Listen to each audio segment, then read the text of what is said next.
Welcome to East Tennessee Pinball.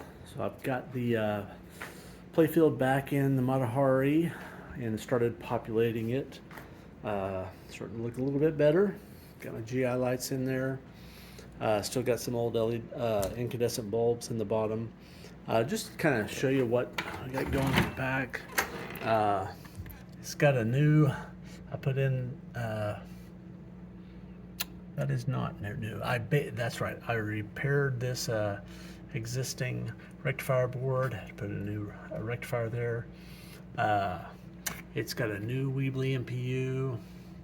It's got a rebuilt solenoid board. It's got the original lamp board.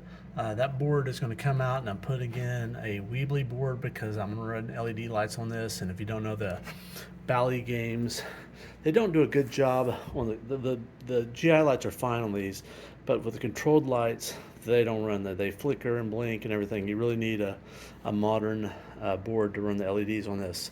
Either the Alltech makes one and the Weebly board. I usually buy the Weebly products. But today, what I'm really looking at here, in addition to continuing, is I'm going to go through these displays. A couple of them have some issues. This first one here, it's ghosting a little bit here. I'm guessing that's one of the transistor SCRs on the back of this. If you notice this, like that little burn on the 0, that can't be fixed. That's just burning the display, and that's permanent, and that's the way that one is. Let me put it actually in the display test so we can see all the digits. There we go. See, this one looks pretty much perfect. This one also has some issues here, and you know where those burn marks, there's nothing you can do about that. That's permanent, can't be fixed. This one's hard to see because my phone blinks, but it's maybe get compared to the other one here. It's really dim. This is probably cold solder joints, probably not getting the 180 volts or whatever, 170 volts, or the ground is not good. Some of the digits are not really displaying right. I'm betting resoldering the header pins on this one will fix it. And this one's looking pretty good too.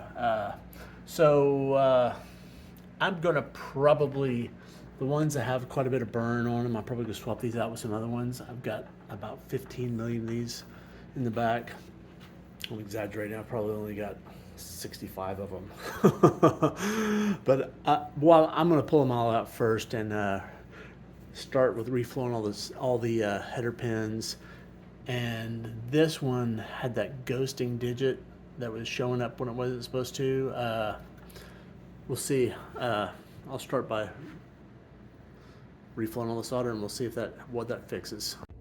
So I've got this. This is the worst one. This was the Player 4. Just kind of give you a good example of some cold solder joints. I mean, it's usually the ones on the ends are the worst, because when you're pulling these off, you can't help but kind of wrenching on them, and so the ones on the ends get torqued the worst.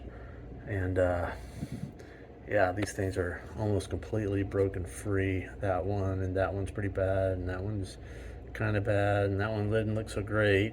And the rest of them look all right until you start getting to the other end, and then they start looking crappy too. So again, this was a Player 4. It was really dim, and some of the digits weren't displaying quite correctly. I'm guessing reflowing the solder on this will probably take care of it. So I'm probably not gonna film it because I don't have a stand here. I'm gonna just do it real quick, and I'll put it back in the machine, and we'll see where we're at. Okay, so I reflowed these real quick. If you want to do a really great job, it's best to suck the solder off of them first and replace it with all of it with new solder, but that takes about 4 or 5 times as long, so I normally don't do that. But if you've got plenty of time, it's a good thing to do. Sometimes I'll do it if it's really bad occasionally, but if there's any corrosion on it, sometimes I'll want to get rid of it. And the other thing is, if it's really dirty before you reflow the solder, go ahead and spray some alcohol and clean it off. Otherwise, you just end up incorporating all that dirt and debris in the solder, and you don't get a nice shiny glossy looking finish like this like you should. All right, so I got the displays in there, and reflowing the solder seemed to fix all my problems except for the burn on some of these digits. But otherwise, this one here seems to be fine. That ghosting digit's gone. Just poor solder joints. Let me put it in the test mode here. There we go. I know it's flashing for y'all, but it's not really doing that in real life. So yeah, with the exception of a little bit of burn on some of these digits, not too bad. That's actually a good place for kind of a couple of bad digits when the credit, or the credit match. You know, one probably go ahead and swap that one out, and we'll be good to go. Thanks for watching. Cheers.